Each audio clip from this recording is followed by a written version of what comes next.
Like I tell everyone just starting, we're in the same boat. Every morning you start from scratch. Some days you don't want to do it. The trick is to have a goal and a habit to trick yourself. It's not the number, it's becoming that person. I don't care if it's 50 miles a month, 60 miles a month, 70 miles a month. Having the number gets you out on the days you really don't want to do it. Aristotle said we are what we repeatedly do. You internalize that and it becomes part of your identity.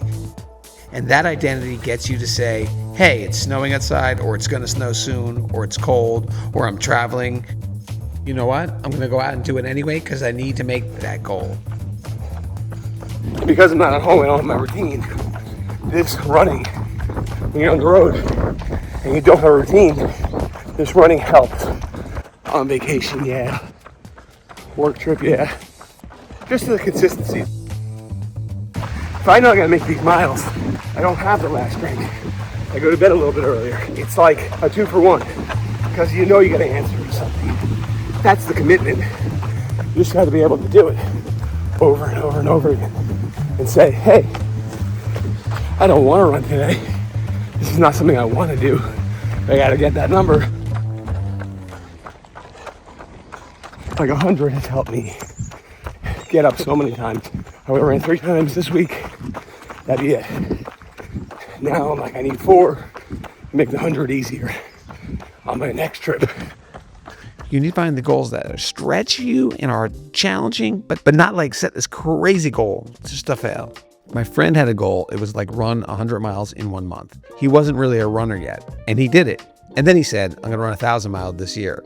I reached out and said to him, that's awesome. That's noble. But that goal might be a little too high, because once you start to not hit that goal, the negativity builds up and then you quit. My thing is, I just go out running to start and I try to get back without using GPS. That's my whole thing. In any new city I go to, it teaches another lesson for myself, to trust yourself and to follow your own way. I mean, is that a lesson? Maybe. Maybe it's just some bull. I'm saying I'm tired. Dead end. Trail must have ended here. Nope. It keeps going.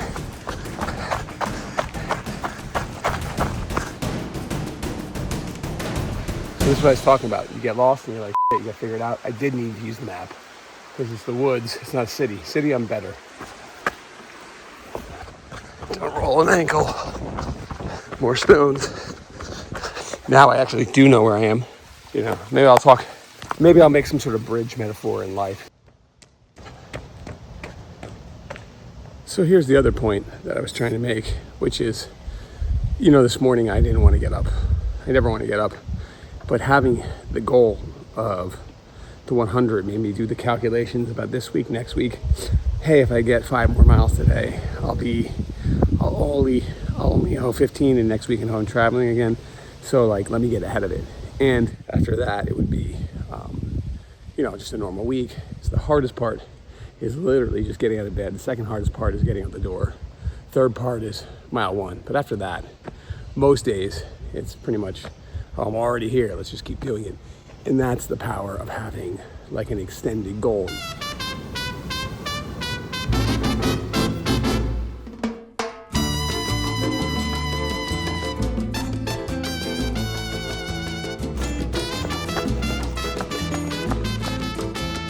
This is the first day of our vacation. It's a Sunday. I normally don't run Sundays, but my philosophy with all this stuff, and I think in life, action is not hard. It's just that first step is hard. So if you can master a first step in anything, that's why I guess running is a metaphor, right? You master that first step. The rest of it's pretty easy. I hope it's dark.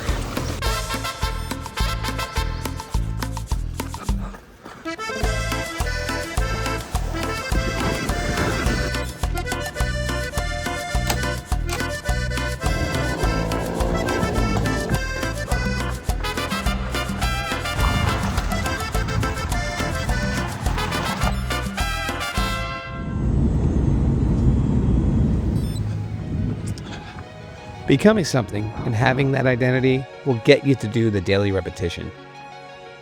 And life is about repetition. And fulfillment is really just those little moments of, hey man, I got up today, I beat the alarm, I beat the cold, or I beat the heat, or I beat the rain, I beat the snow, and I got out there and I ran. And this month, I made the 100.